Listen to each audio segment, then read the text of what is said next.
I'm Emily Chu from the National Eye Institute. I'm one of the clinical trialists and ophthalmologists here at ARVL today, and I've had the distinct pleasure and honor of giving the Proctor Lecture, which was looking at tackling epidemic of age-related macular degeneration and preventive therapies towards that. So we have a large epidemic of AMD coming up towards us. In 2040, it's been estimated that AMD is going to increase to 288 million people in the world who will be affected by this. So that's a very large number. At the same time, our number of physicians shortage is going to be astronomical as well. So we have a need for care, but the caretakers are going to be much more in demand. So what should we do? Well, we should think about what has been done and what will be done in the future. So the National Eye Institute has done 2 large clinical trials looking at oral supplements. The first is the AREDS, looking at vitamin C, vitamin E, beta-carotene, zinc, and copper. We found after 5 years there's a 25% reduction in the risk of late AMD progressing. We follow our patients for another 5 years, so this is a 10-year follow-up, and we looked at patients without the randomization. In fact, everyone's given the AREDS supplement. Even at that 10-year mark, we still saw treatment effect. So that's quite interesting that we would find treatment effect at that point. We then started AREDS 2. We did that because lutein was not plausible at the time when we started AREDS 1. It was not commercially available. We know lutein is important by the dietary questionnaires, and we know lutein is important in the macula. It's one of the major components. We also looked at omega-3 fatty acids, the fatty fish oils, because they, again, are very common in the membranes of the retina, and we understand that's very important. And the dietary questionnaires that we've done looked at the fact that if you eat fish twice a week, which is sort of the highest level, you can have a reduction in the risk of macular degeneration.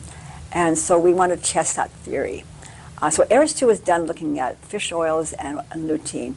And lo and behold, we didn't find anything with fish oil, much to our disappointment. We found that with lutein, there was an incremental improvement. And what's more important is that beta-carotene is found to increase the risk of lung cancer in patients who are smokers. So for that reason, we replaced beta-carotene with lutein zeaxanthine. Again, we follow our patients for another 10 years, and we got fundus photographs at year 10. So these 2 large studies have given us a huge amount of information, and they're like gifts that keep on giving. And at the end of this, we looked at a lot of, we combined the data together, we looked at diet. We found that, interestingly, Mediterranean diet, which you all hear about, has 9 components, which means lots of fruits and vegetables, legumes, nuts, and especially whole foods. And much less in red meat, a moderate amount of red wine, and moderate amount of fish and white meat. And of course, the most important part is the olive oil, which are monosaturated fatty acid, which is much more part of the Mediterranean diet than some of our usual oils that we use. Looking at that diet, we found that people in a very high adherence to that had an almost 30% reduction in the risk of geographic atrophy or parts of late AMD. So if you have intermediate AMD, having a good diet, you can actually reduce the risk by almost 30% in reducing the risk of progressing to that late form. If you have early AMD and not large drusen, which is intermediate AMD, you can reduce it by about 25% with that sort of diet. And what drove them, especially the late AMD, was a fish twice a week. So that's really important. And after that, we've been looking at other aspects of the diet. And if you develop dry AMD, geographic atrophy, taking the diet and the very highest adherence to the Mediterranean diet actually reduces your risk of progression as well. So you are what you eat is really important. In addition to the fish, green leafy vegetables is the other part that makes up the lutein.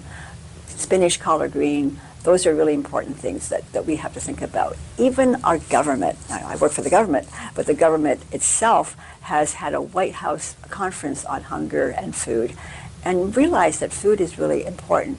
We call it, actually, food is medicine. So I think that's a very apt term.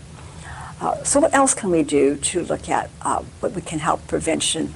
The other prevention we're looking at is now looking at the metabolomics and the proteomics and the genomics of macular degeneration to try to figure out what's really driving perhaps why people progress why do people respond to the actual AREDS 1 and AREDS 2 supplement. That might help us go into AREDS 3, which is a study we'd like to do for early prevention of this. So that's one of the things we're very interested in, so stay tuned for that. And finally, for the lack of physicians around, we really need to think of other ways of helping our patients and helping to diagnose and monitor and detect disease. That's what artificial intelligence. And that certainly is really hot right now. In fact, ophthalmology is where we have a really state-of-the-art work in artificial intelligence or machine learning. So we hope we can find algorithms that would help the patients and help particularly the physicians in detecting the disease and helping to guide them in treatment. So with that, I've given you a summary of my talk. Thank you so much for having me. Congratulations on winning the Proctor Award for your work on this AREDS study. Thank you for your time and sharing your research with us.